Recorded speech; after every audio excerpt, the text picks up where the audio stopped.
Hello, friends. My name's Tami Simon, and I'm the founder of Sounds True, and I want to welcome you to the Sounds True podcast, Insights at the Edge. I also want to take a moment to introduce you to Sounds True's new membership community and digital platform. It's called Sounds True One.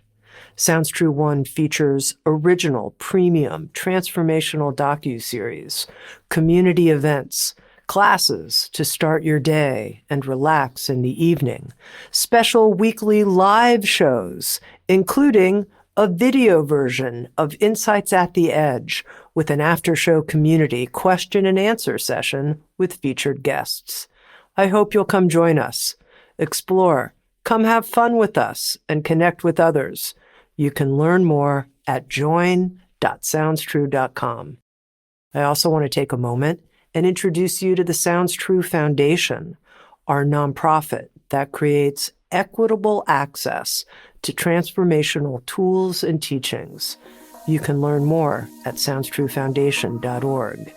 And in advance, thank you for your support. In this episode of Insights at the Edge, my guest is Rabbi Tirzah Firestone. She specializes in the healing of ancestral trauma and specifically Jewish ancestral trauma. And this is a topic that is a very close to my heart interest, something I've really personally been delving into, inherited family patterns, and specifically inherited family patterns from the Jewish experience in my own family lineage.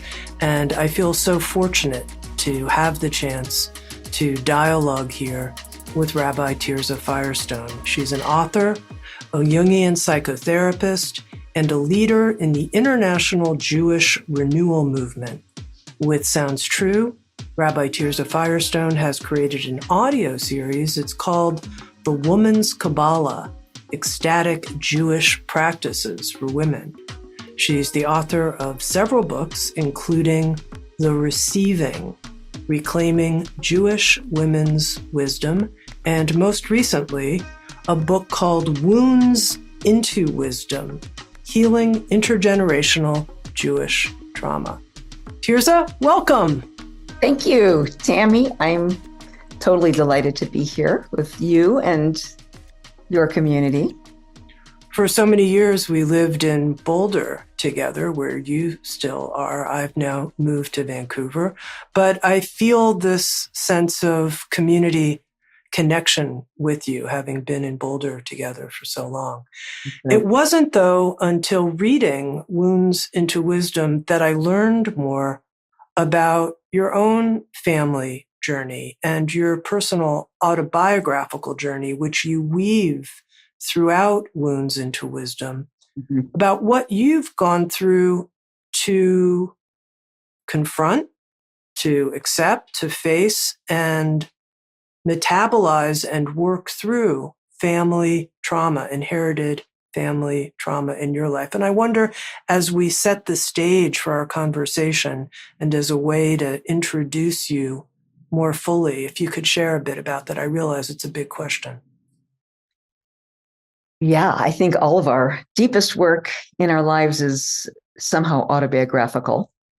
And this was a deep propulsion that I had. I felt propelled to connect the dots. I was a psychotherapist. I had been a body worker. I had become a rabbi and worked with scads of families intergenerationally in life cycle rituals, marrying and burying people. So coming into contact with many generations within families and starting to notice the patterns that harked back to my own familial family, my own family patterns that had never quite been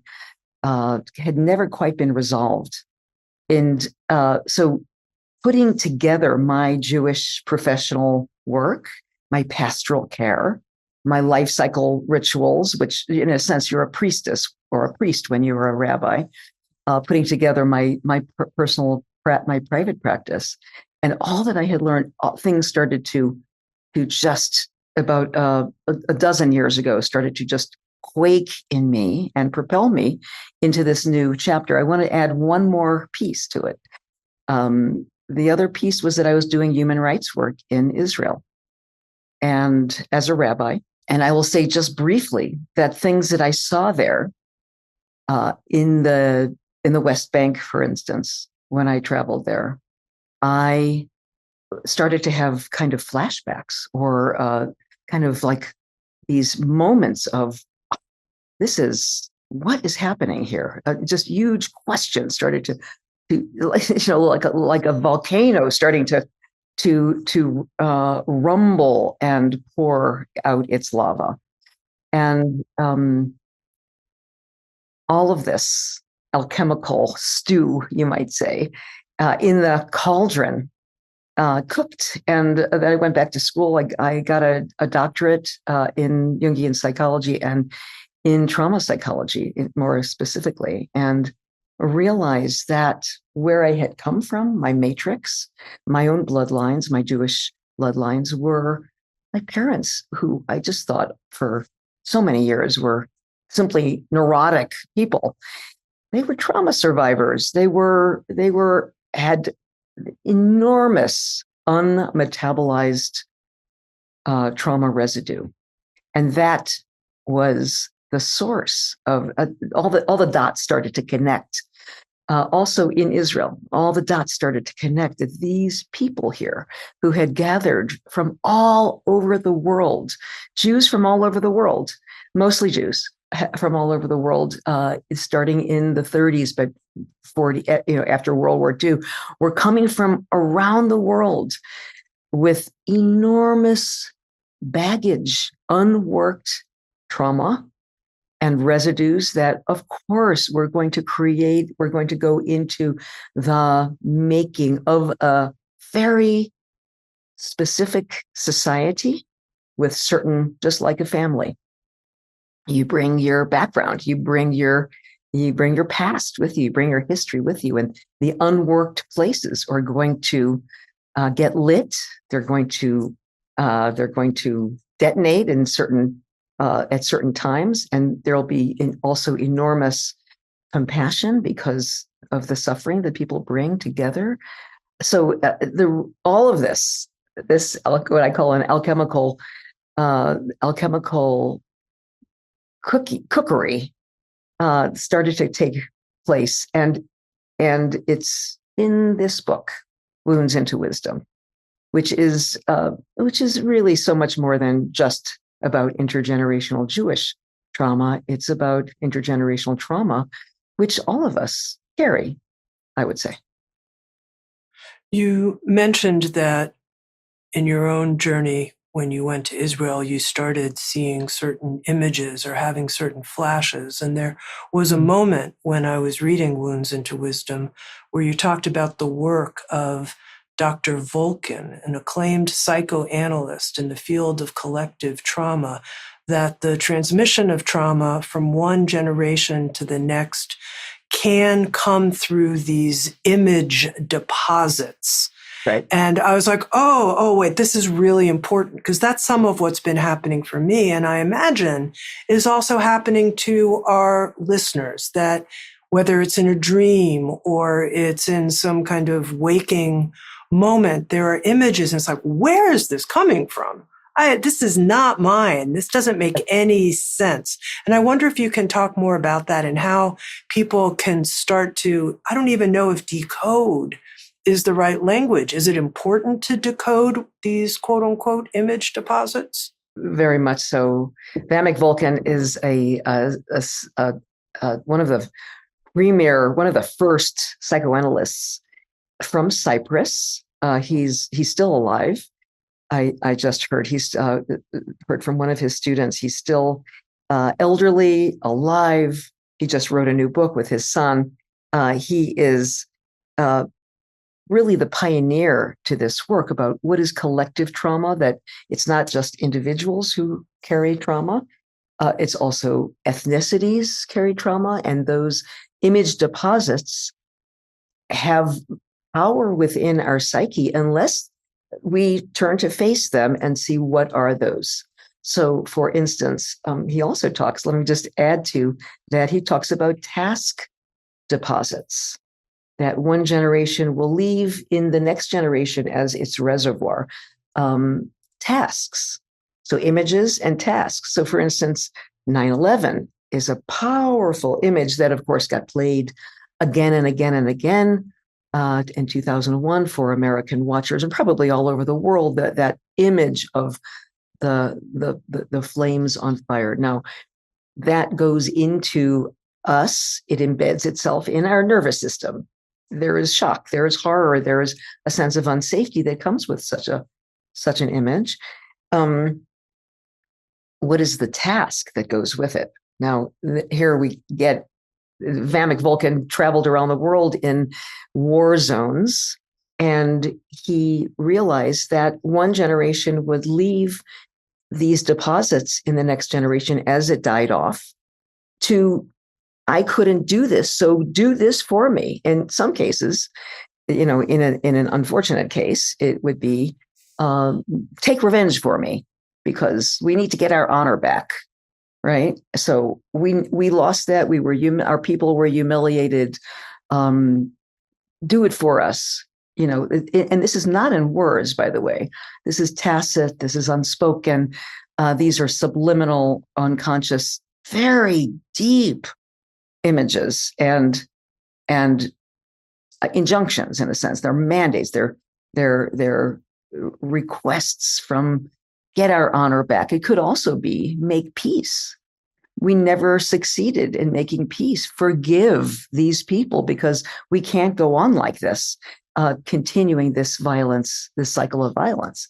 So these task deposits and these image deposits are so powerful. Now, we can see this, we don't have to look very far. On the world stage, all of this is unfolding. And we know that much that is unfolding today is the residue or the repercussions of unfinished business from generations in the past.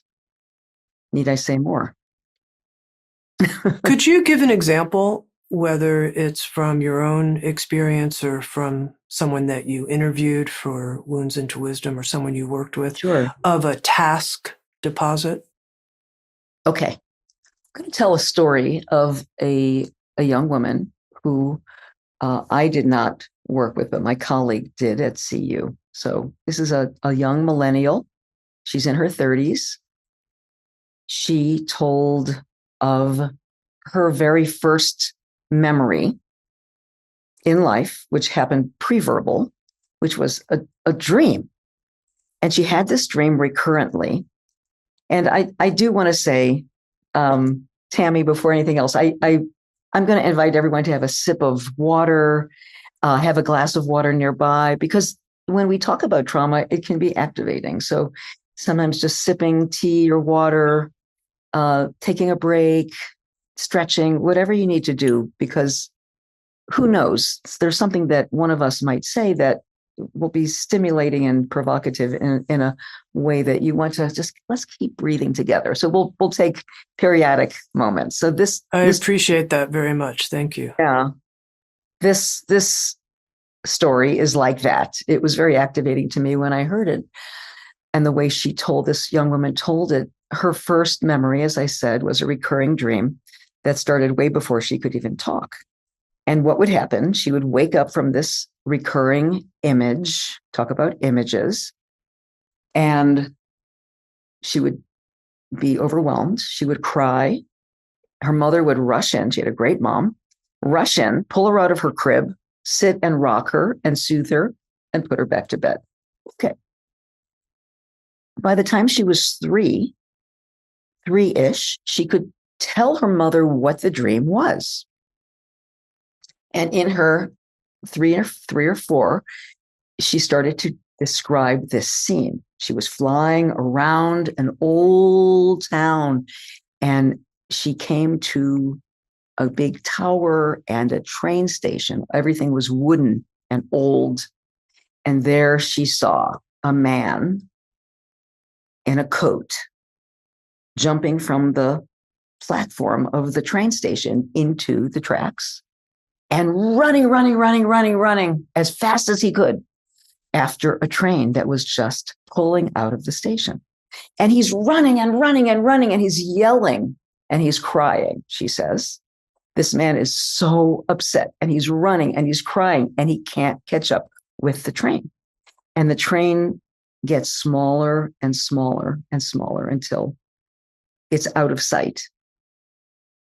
And then she wakes up because she can feel his overwhelming impotence, helplessness, exhaustion. She tells in 4-year-old language, she tells that story, and her mother starts to cry. And her mother is like in a geschrei and says, oh my God, how could you know that story?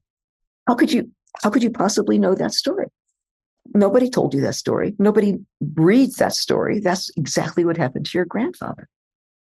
He came home. It was the war. The door was open. His family, this is his first family, was gone. His Gentile neighbors stood around and said, hurry, get to the train station. They took all the Jews and they rounded them up, and maybe you can still catch up with them. And he runs with all his might to the train station, jumps from the platform into the tracks, runs after that train with his family on it. And the train leaves. Of course, we know where the family is bound, probably to the death camps. He never saw them again. And he is destitute. He wants to be on that train. He wants to be with his family. He can't locate them. He's not going to ever find them again. So the mother is in shock. She is the daughter of his next family because he did go on and create a new family. But here we have this millennial who is, she grew up with the strongest intrapsychic event of her life. And she's so healthy. So let me just say that the positives of this, she grew up with this story, this tale, and these overwhelming emotions. Talk about a deposit, an image deposit. And her health asserted itself. She had a very good family, and she got involved with what we call a 3G or third generation survivors circle. All people her age, young people who had grandparents who perished or survived the Shoah, the Holocaust. And there, I'll just say one last thing about this. My colleague and I were like gobsmacked by this story, but she said, oh, no. This is not unusual at all. Probably everyone in my circle has stories like this. We all have these dreams and these experiences where we know what our grandparents lived through. So. And just to clarify, I understand the image deposit from that very clearly. Was there some sense of a task that she was like, oh, and I'm called to do XYZ to help evolve my lineage in some Very way? Good. The task could be, I think this could have completely paralyzed her, as is the case for much of transgenerational or intergenerational trauma. It becomes a freezing or a paralyzing experience where we feel the impotence of history, of traumatic history. We feel frozen. We can't do anything about it. But there's also, in her case, and I talk about this a lot in Wounds into Wisdom, turning to face into those feelings, turning to face the loss, face the feelings, face the pain, and feel a heartbreak, and then find family, then find others with whom you can have camaraderie, sacred camaraderie, that you can talk about these things. Just like really any trauma survivor knows, you need people around you who have gone through something that is of the same magnitude, if not the same thing. And so for her, it became um, a mandate to find others, which was the healthy outcome, to face it, to face the feeling, to get the facts, to tell the story again and again and again. Because when we can do that, then we can, we're working with our nervous systems to release those trauma fragments. And it starts to morph. It starts to shift and change. And we find, I talk a lot about this in the book, we can start to harness the power of that pain. But you can't really do that from the neck and up. You have to really feel it first. Feel the heartbreak, feel the impotence, feel these awful feelings before you can harness them. Yeah, I want to talk about that word harness, because I think a lot of people feel overwhelmed by the pain when they face it head on. How do we move from feeling overwhelmed to harnessing the pain as a kind of fuel for our growth? Yes. Well, pain of this magnitude that we're talking about can be very dysregulating. It actually lives in our nervous system, and it creates all kinds of symptoms. It can create, again, this is material that I talk about. Trauma residue can create a flattening out, what we call it dissociation, where we just get flat because we feel so. We've had to compartmentalize this material, and we've had to put it over here, and so it just that's a life-saving mechanism to put it over here. But at some point in our lives, we need to reclaim it. Otherwise, it does just flatten us out. Not only flatten out our injuries, but it also flattens out our joy. So that's number one. Another way that trauma residue lives inside of us is, this is more my family and my lineage, is with hyperactivity. You're always rushing around and you don't stop, and there's always noise, and there's always outbursts, and there's anger, and there's all kinds of explosions, and there's lots of passion. So it's fun, but it's really what it is hyperactivity or hyper arousal, we call it in clinical terms. Also can be termed hypervigilance, because you're always feeling like that shoe is going to drop at any moment. And so you're always like on ready, with hyperarousal, there is a sense that those stress hormones, cortisol, epinephrine, adrenaline, is always, if it's not flowing, it's just about to at any moment. So you can look at me funny, and I will go from 0 to 10 in a tenth of a second, right? I'm just like, what's wrong? Or why'd you look at me like that? Does any of this sound familiar? I wonder, to our listeners, that's how I grew up. It certainly wasn't flat at my house. It was hyper aroused. Okay. Sounds very, very normal to me. And, I have some Jewish friends that I sometimes spend time with, and we'll be talking about whatever. And my wife, who's not Jewish, they'll say, well, she doesn't know why we're so, upset about this. She's not Jewish. And I think, we laugh and we kind of move on. But I think for many people, that sense of always being on the verge of something terrible happening, it's very recognized, and the nervous system state that goes with that is That's also right. recognizable. And, Tirzah, one of the questions I wanted to ask you is it like that now for you, or with all the work you've done? Is it like, it's only that way a little bit of the time? Or I'm curious. Work really does accrue, I promise. Does it ever go away? Like when I'm under huge stress, when things are just mounting up, that's my default, is to go into that hyperactivity, hyperarousal, or hypervigilance, fearing disaster, all of that. So that's, in a sense, is kind of a nervous system default. But the work of self-regulation, of nervous system, learning where do we idle? Where is your default in a flat place where you're emotionally numb? Because that's hypoarousal. Is it hyperarousal? There's a couple of other states that I would just name. One is shame. And that is shame and isolation. Now, again, all of these are life-saving mechanisms. When we are traumatized, we don't want to be on Times Square. We don't want to be partying. We want to go into our cave and lick our wounds. And that is life-saving. We nurture and calm our nervous system in that way. The problem is when it lasts too long, when we stay there. And one of the trauma residue hallmarks is a sense that not that I did something wrong, I am wrong, but there's something, this all happened because I'm wrong, because something is so bad in me and I don't really belong.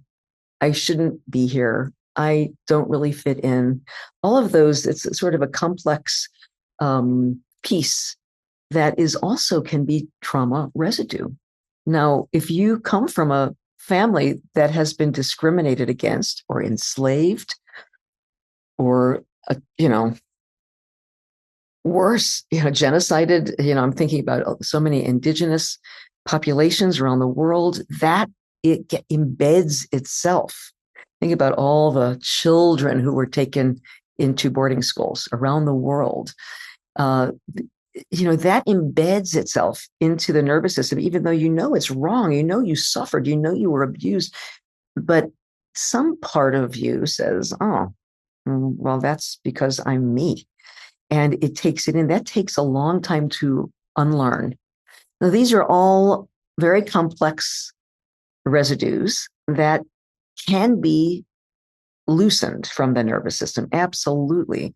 Their grip can be loosened from our system. And it takes work, though. It takes work. When you talk about collective trauma and the healing of collective trauma, and you were talking about just like in a family, there can be the trauma of a whole ethnic group that we're a part of. I started feeling like, well, then this process coming through sensitive people will by necessity be endless. There's a sense of an endless amount of trauma to be confronted and quote unquote harnessed. And I wonder how you see that, if I am somehow mislooking at the situation as I hear you talk about it. No, I don't think you are. I think, let's just say, what is collective trauma? It's an event or a series of events historically that shatters the experience of safety for an entire group, an ethnicity, a group of people. It could be a family who endures something horrible. It could be a collective trauma. It could be, a town is engulfed in flames. And so there is a collective trauma that happens. And what it does, it's a shared experience that alters the narrative and the psyche. It alters how you see yourself of that group or community. So this does take, this gets complicated because everyone has their personal foothold in that collective trauma. And then you have others who will, in a sense, could reinforce the trauma, could make it worse, but it's also could make it better because there is a sense of compassion that can flow between people. I understand what you went through. I went through it myself. And now here we get into something that's very, I'm not sure if this is where you wanted to go, but I am just having a little ding, ding, ding right now because, and here's, I guess I'm putting my rabbi hat on here because in the Old Testament, we call it the Elder Testament, there is a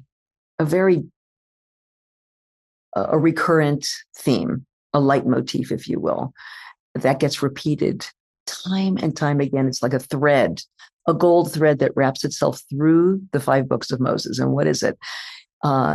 It says, you, in various forms, you people, you Israelite people, with the thousands of years of history, you Jewish people, Israelite people, have been slaves. You have been persecuted. You have suffered. So it tells us You know the plight of the outcast because you were the outcast. So you know what it feels like to be marginalized because you were marginalized. You know how bad it is to be strangers and aliens. So because you were that. Now you're through that because you're reading this book, but never forget to love that person on the margin. You must love the stranger and include that stranger. Don't make a second set of laws, but include them, take them in, because you know their plight. Now, I want to say that because I think that theme has kept me Jewish in hard times. I know that it's at the base. It's like such a deeply astute psychological injunction because it is saying, we ancients know human nature. Human nature is to not to be compassionate. Human nature is to other the other, right? Is to scapegoat, to push someone out who's different, who looks different, who acts different, who, etc. And that's why I think the Torah tells us again and again, please remember you were that. No. Don't go with human nature. Learn beyond that nervous system response to push someone out who's other and include them. And break open your heart for them. Let compassion flow for that person. Anyway, that I want to say that because it could be that collective trauma could be an opening for enormous compassion if the situation is right, if people are awake. Okay, Tirzah, I'm going to ask you a beginner's mind question. Okay. And by the way, everyone, I hope you're drinking. Take a sip of tea. I am, everyone. In seeing the rise of anti-Semitism worldwide, I asked myself this beginner's mind question several months ago. Why are the Jews hated so much throughout so many hundreds of years of history? It's not a new thing. Why? And I know you've done a lot of research, and you're the right person for me to ask this question to. That's such an unfair question. Sorry. It's I don't have an answer. I don't really have an answer. I know that anti-Semitism today is so complicated because it is on the one hand objectively true. It's happening in strange places all over the world, attacks. I just read of a anti-Semitic riot in Dagestan. I didn't even know there was a place like that in Russia, and shootings at schools in Canada, and a Jewish woman stabbed in France. And like, well, what is going on here? So there is that. There is an objective reality. At the same time, there are all kinds of complicated facets to it, which have to do with Israel's policies, the weaponization of the term anti-Semitism. So it's both and so it's. Let's go back hundreds of years, though. Okay. Even Thousands. Why Jews historically have been so persecuted? What's the root of it in your view? Yeah. What I can say is, as what I imagine, although I'm certainly not a specialist in this, what I know for myself is that we have a center of gravity, you might say, or a frame of reference that isn't to be the same as everyone else. It's not to blend in. The frame of reference is, in a sense, a vertical, not a horizontal one. It's to be God wrestlers, to be in rapport and communion with something beyond ourselves. And that has come down to us in traditions and customs and practices that are weird and different. It means that we don't eat the same foods, or our foods look different, or we keep to ourselves. We have different, we have certain kind of butchers, and we have a certain kind of, clothing, or we study texts in strange language that other people who host us haven't studied. Where I'm thinking, in the year 10,000 in Germany, or in Alexandria in the year 300, this goes back a long, long way, where the Jewish people did not melt into the Roman Empire. They resisted. They did not melt into the Babylonian Empire. They resisted. They did not, so for each of the great civilizations that rose and fell, there was always this enclave over here of we're different. Again, I think saying we're different and that smacks of chosenness, which is not that's a whole complex in itself, almost begs for alterity. That's that fancy word that we use in the field of psychology that means that you're going to be othered, you're going to be scapegoated. We don't like you. You're different. Even if you do have, you can go undercover as white people, and we like white people, but you act too weird and you stick to yourselves. That's how I see it. How do you see it, Tami? When you've clearly thought about this too. To be honest, I haven't had an answer, and your answer is very, very interesting to me. And I notice it lands right in the center of me in a powerful way, because I have felt this call as a Jewish person to, quote unquote, be true to an inner vertical sense of what truth is, regardless of the ramifications, whatever may come from it, whatever the consequences might be. So that feels very genuine in me as a Jewish person. So, and I can get how that would upset people, I guess. Yeah. There is one more thing that I would add, and or a strand that I would pull out, and this is I take this up maybe ad nauseum in the book about chosenness.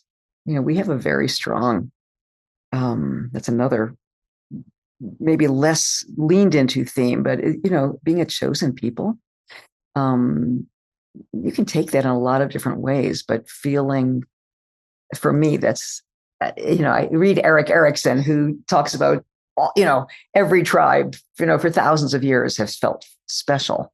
But I think being special nowadays is very dangerous. Feeling like your blood is redder than anyone else's, feeling that you have some special mandate, or you have a special in or a foothold in a certain land, or this belongs to you, or we see this all over the world. This kind of superiority. I think that is dangerous stuff.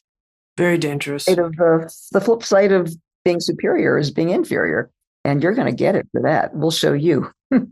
Well, you write in Wounds into Wisdom about 7 principles of Jewish cultural healing. So you take your work and you put them into these 7 buckets of different themes we can look at. And one of them is redefining Jewish chosenness. And you write, the identity of other and chosen keeps the trauma narrative alive and active. Do you feel it's important to, this is strong language, but to reject the notion of being, quote unquote, we're the chosen people? I noticed as a teenager, when I heard that for the first time in my family, I heartily rejected it. Everyone is chosen everyone comes in with a gift, every individual. I really believe this, and this is throughout Jewish mysticism called kabbalah, that there's 8 billion people on the planet. There's no one is random. No one is a mistake. Every single person has some gift, some contribution. And in the same way, every ethnicity, every religion, every tribe or nation has some flavor that it adds. my teacher, Reb Zalman Schachter Shalomi of blessed memory, used to say that if everything is Gaia, and this is all one organism, all the planet is a living, breathing Gaia, like a body, then each of us is a different organ in that planet. You can't have a body without a liver, or you don't want to have three hearts. You want one heart. You want, and so each ethnicity, each tradition brings a function to Gaia that is inimitable. You can't reproduce it. You must show up and be good at what you do. That's to me a more sort of enlightened way of seeing it. We're all chosen. To say that, yeah, we can feel the danger of saying, but I'm more chosen. I'm more special than you. My God, what does that give me permission to do? And that is at the root of such, as we know in 2025, such horror of things, atrocities have happened because of that thinking. One of the principles you identify is disidentifying from victimhood. And I wonder if you can say more about that, and especially if someone feels they're carrying a big trauma burden, how they go about that. Yeah. I mean, that's, of course, if I've been, God forbid, aggressed upon or violated personally, or if I have that embedded in my nervous system and in my psyche, that is going to keep me small. And for any kind of trauma, individual or collective trauma, the work is finding our agency. It's sometimes called sovereignty. How do we take back our agency? How do we grow beyond a worldview that we are oppressed, or that we are, that everyone's beating up on us, or that we're never in power, or that, etc. So agency is really the medicine, and we have to make our way back to that, and which is really growing, as to use your words, growing another growing new neural pathways, growing a different nervous system that says, no, I am so powerful, I am so voluminous, I am not a victim. And I know that because I feel in my heart, part of it is very connected to taking action, self-care as an action, but also flowing my energy and my compassion to others who have suffered like me. And then, as Gloria Steinem, when my book came out, I did a lot with Gloria, and she was saying, that's how you know that you've healed, is when you're helping others, that you're helping others who have gone through a victimization, perhaps gone through some sort of oppression, and you are there to, show up for them. I wanted to talk more about, you're calling it agency, I might say this power of choice, or these moments where we can make a choice. Because I think sometimes when a trigger comes, a stressor, and there's a sense that there's a nervous system hijack, if you will, from some inherited family pattern, it doesn't feel like there's much space for a choice. So how do we, first of all, make enough space, take another sip of tea here, that we can make a choice? And maybe this would be another good place to share a story of a powerful choice you saw someone you work with make. Mm-hmm.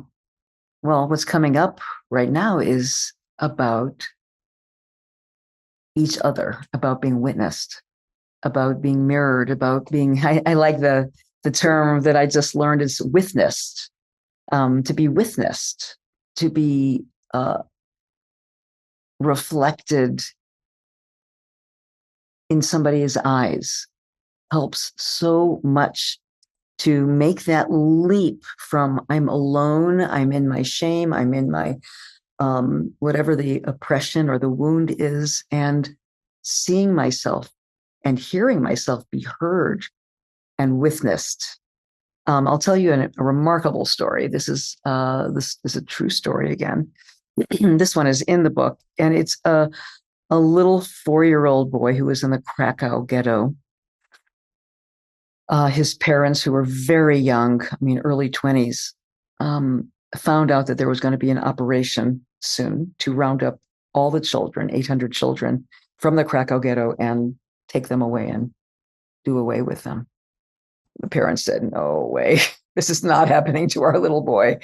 And the mother, in the middle of the night, watched the guards at the barbed wire, put her shawl around this little 4-year-old boy, who in the book I call Avi. His true name is Menachem. And she gave him, as she pushed him out under the barbed wire into the night, a little 4-year-old, can you imagine? She gave him her student identity picture, just a little, the size of practically a postage stamp, and said, my sweetheart, when you get to your edge, when you can't bear it anymore, you take my picture out, you keep it safe, you take my picture out and you look at me and look me in the eyes and know that I am going to be looking at you and I'm going to be watching you and I'm going to be loving you wherever you are, whatever you're going through. Now go. And with that, she tucked it into his pocket. She pushed him out with a little piece of paper that was the address of a brothel in Krakow, Poland. He found his way in the middle of the night. They took him in, but it was just temporary. This little boy was on the streets for 3 years, till he was 7 years old, on the streets of Krakow in the middle of war, sometimes in the forest, sometimes he was taken to, and he tells the story, he was taken into a Christian home. They obviously knew that he was a Jew, but they didn't say anything. And every night they would go into their little prayer room. There'd be a big cross. And the mother would say to him, you pray your prayers and we'll pray our prayers. She was very good. And he took out that little, I could cry just telling the story, took out that little picture of his mother and talked to her and said, Mommy, is it hard? Come back to me. What do I do? What do I do? And he would just cry to her. And that kind of witnessing, I mean, that being witnessed even through a little picture kept him alive. And also, I want to say, kept his parents alive. They were rounded up. They were, at the end of the war, they found each other. And then I think he fell apart. He had a little breakdown. But he made it. He made it to Palestine. Anyway, the story goes on. It's in the book, but there is some leap of consciousness. There's some leap of life that can be made when we know we are being seen, that we are being heard, that somebody cares about us to help us make that move from victim to no, you are big. You exist. You have purpose. You're here for a reason. Keep going, like blowing on the embers of our soul. Tirzah, you didn't share in the introduction when I said, tell me a little bit about, you didn't share very much about your siblings. And in Wounds into Wisdom, you write about the tragic loss of your two eldest siblings, your brother and your sister.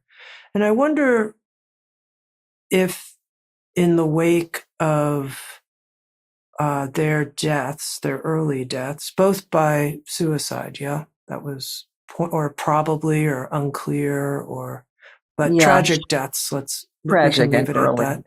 Tragic and early deaths. Do you feel some sense of the work that you're doing in healing ancestral trauma is some gift to them? And how would you language that? Thank you. That's a very tender question.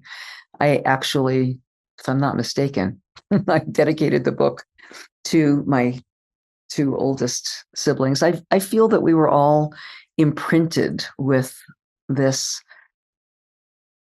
powerful onus. We were all carriers of this unworked baggage that my parents brought to bear.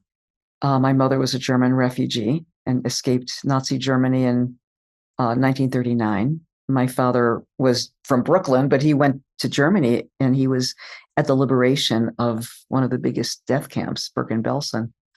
So they were traumatized out of their minds, and they did not do their work. And I mean, who am I to say? But I'm their daughter. I guess I can say they did. They tried. They did the best they could. But we, 6 of us, were really, I would say, imprinted with their legacy, the trauma legacy that they left us. And I think for the oldest, I was fifth of 6, but the eldest ones took it the worst, took it hardest.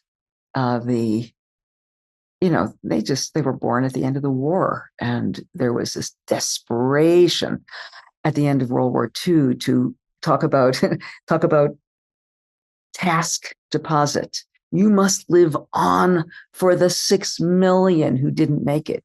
You must carry Judaism through for the 6 million who couldn't. You must live their lives for them. You must become these people. You must become rabbis. You must carry on the orthodoxy. And it was extremely Orthodox family that we grew up in. So, oh my God, any self-respecting child would rebel against that, right? But there was not a lot of room to rebel. The story I tell further, but it is such a good advertisement, isn't it? To do our work and not pass it on to our kids and to our world. Now, you mentioned this witnessing. It's a cool word. It's a hard one to say. It's witnessing. It's a little funny. It makes you feel like you have a lisp. Uh-huh. And that includes bringing forward our stories so they can be witnessed by another person. What would you say to someone who is having these image deposits and flashes, but doesn't necessarily know their whole family tree? They can't tell you. It's like they sense they're working through something that's not their own material, but they don't even know exactly whose it is. It's mysterious. Yes, it's so common. So first of all, don't feel bad about not knowing. Some people don't know anything. Or imagine, I work with people who have been adopted. They don't know anything about their bio families, or they were, sperm donor children. They can't know anything. So, there's all kinds of situations. Don't feel bad. That's number one. It's very, very common. But when you start to open the door to do the ancestral healing work, now this is a psychic phenomenon. I can't explain it. It's not linear. Things start to happen. And, it might be that you take a course, you do your genealogy, you start to do a genogram, which is, chart out, what do you know? What do you know about your father's side? What do you know about your mother's side? Even if they're adoptive. So that's going to be your starting point, your adopted family.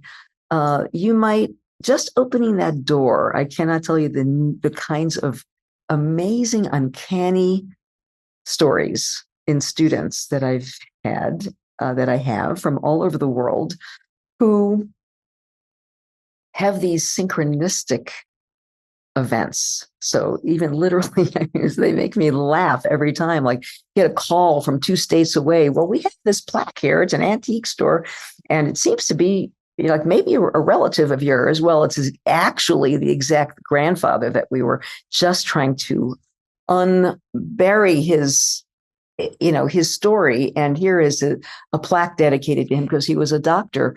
Or I'll tell you my own story. All of a sudden, I've been doing this work for some years now, certainly through the pandemic, and getting an email that we have this box of letters that we found in a auction house in Jerusalem that seemed to belong to your family. What they were, 80-year-old letters, love letters between my parents when my father was in Germany. My mother was refugee already in the United States, and they were newlyweds, and they were writing each other back and forth. And I haven't still gone through all hundreds of letters, just landed at my door. These things are so uncanny and almost comical. But when you say to life, to psyche, I am ready to know more, things start to happen. And it might be that you call up an elder in your family, or you call up someone, or you look online to genie.com or ancestry.com, or you just start to scratch the surface, and nature takes over. You start to find out more and more. Trust the process. It's very helpful. Now, just a couple more questions, Tirzah, to someone who says, I'm not so concerned right now about inherited patterns as I am the traumas that are happening right now in my life. For example, I know several people who have lost homes in the LA fires, as probably you do as well. And many of us are very few degrees of separation from someone who has lost their home. And their concern is protecting their children and future generations from being traumatized. What do you suggest in those instances? Yeah, we do have, one of the reasons why we're talking about this at all is because we have clinical data now over the past 15, 20 years that there is a transmission of trauma epigenetically. So this is important to know. So in 2001, so in other words, the Dutch hunger winter in 1942, 1943, we have 80 years of data. What happened to the children and the children of those children and the children of those children. In 2001, during 9/11, that data also, there were clinical studies of the children. I'm going to answer your question. No, I got it. Yeah. Yeah. The children that were in the homes where parents were freaking out or not, they were in homes where the television was playing those images again and again and again. What they found, what the studies show, is that the children whose parents were regulated, it was a thing that happened. It was a terrible thing that happened, but their nervous systems were not disrupted. The parents who freaked out, ran through the streets, called all day long to friends, were crying and, carrying on. Well, the children pick that up. It stands to reason, of course. That's not rocket science, but they have the data that shows that. That's an evidence-based. These are evidence-based studies. In the same way now, I would say for those of us who are going through just watching the news can be a traumatizing experience. It's so important to know how to regulate ourselves, to know how to work with our breathing, know how to turn off the television, know how to come back home to ourselves in positive, nurturing ways. And that is going to create concentric circles around us for our children, our neighbors, our world. We have to have something else. Now, I would say, I would ask somebody who asked me that question, what is your practice? Or do you go swim? Do you pray? Do you dance? Or are you an artist? Can you pick up your journal and write a poem? Can you walk in nature? Can you, there are all these ways. What is your personal practice? Remember, we're talking about this. For me, it's a prayer practice and a journaling practice. What is your way that regulates you and brings you back to yourself? That is the most important thing right now in these times that are so, the limbic lava, we say, the emotional brain is constantly aroused, and we are being activated all the time by the media, by pictures coming full circle, the images in media, by social media, etc. So we have to learn, each of us has to have ways, whatever our particular unique ways are, And I think this is a good way to end, Tirzah, which is if you could take us in for a moment into a practice to find safety even when the breaker switches are flipped from some kind of stressor that might be occurring in our life and we Right. feel that limbic lava. Let's end with something we can do together. Perfect. Thank you so much for asking. I'd love to do that. So, for everyone who's listening in, if you are driving a car right now or a bike or doing something else, you're going to do this intelligently, and you'll wait till later to do it, because I'm going to ask you to bring your attention inside. Perhaps close your eyes if you're in a stationary position, or lower your gaze, soften your gaze if you can. If you're out walking, you certainly can do this, but bring your attention inside and simply notice your breath. Don't change it, just notice it at first. And when you're ready, start to elongate it as if it were like taffy, just breathing in to a count of 4 or so, and then breathing out. So long and soft breaths. On your exhalation, just let your shoulders drop. Let your hands be heavy. Let your face soften. Even the tongue in your mouth and your jaw, just let all of those muscles relax. Inhaling, slow and steady. And exhaling and relaxing. So your body, once you give it a loving command, will continue to do that. It will continue to unwind.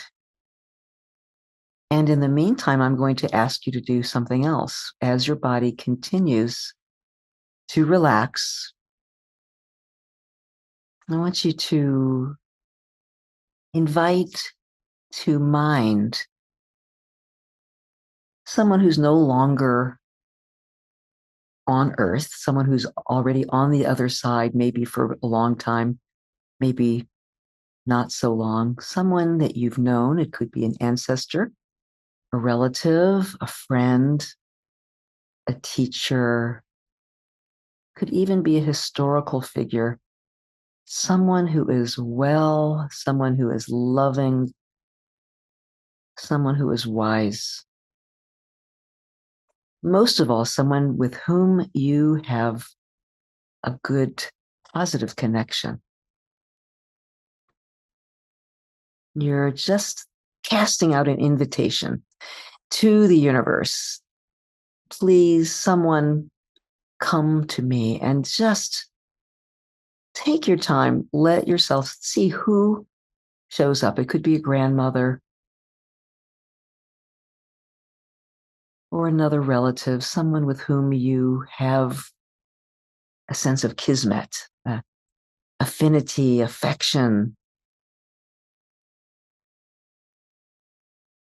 Allow yourself to be surprised by who wants to show up right now.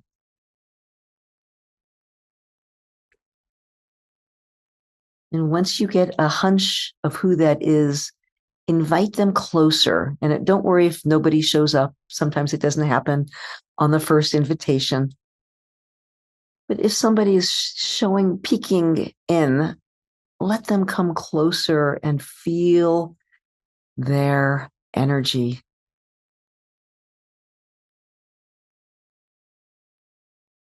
Feel their affection for you. Feel their gift to you, their gift of strength, their gift of blessing, their gift of yes. If someone is showing up for you, receive. Make sure that you're receiving their love, their blessing. Perhaps a bit of advice. There may be words or a nonverbal communication.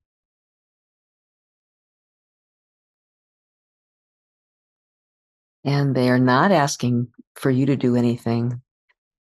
If they are truly well and wise, they're just wanting to broadcast, to transmit their blessings, their strength, their love to you. For you are on earth, and that is no mean feat these days. Our ancestors are wanting to help us. And remember, always reminding us that we are not alone. So receiving, accepting, allowing, and then taking it in, interiorizing, and letting now this loving being, for now, recede back into their own abode, sealing their gift in your heart. Letting yourself come back to your breath, refreshed. Wiggle your toes. Wiggle your fingers. I'd like to ask you to rub your hands together and let the energy come back into your body fully, into your extremities, so that there's a little warmth there between your hands. And then take that warmth and put it somewhere on your own body that feels good, that needs some healing.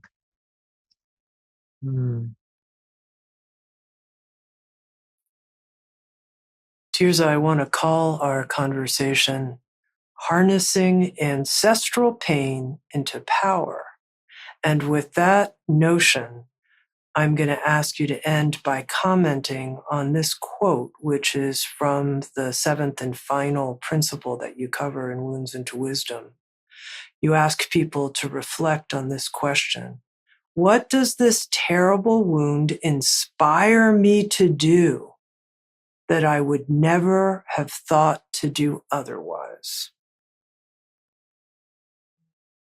Yeah. That is, for me, this work. Not passing on the pain, but the wisdom that I alchemized from the pain. And what is it for you? For each of us, that question is alive. That is a very alive question to meditate, and it inspires courage in me to take the actions that I wouldn't do otherwise. So I thank you for the question. What does this terrible wound inspire me to do that I would never have thought to do otherwise? Thank you. Thank you, Tami. Rabbi Tirzah Firestone, author of Wounds into Wisdom with Sounds True. She's created an audio program on the women's Kabbalah. Such a heart-based leader, and I love witnessing with you. So thank you so very much. Bye to all. And if you'd like to watch Insights at the Edge on video and participate in the after-show Q&A session with our guests, come join us on Sounds True 1, a new membership community featuring award-winning original shows, live classes, community learning, guided meditations, and more with the leading wisdom teachers of our time. Use promo code PODCAST to get your first month free. You can learn more at join.soundstrue.com. Sounds True, waking up the world.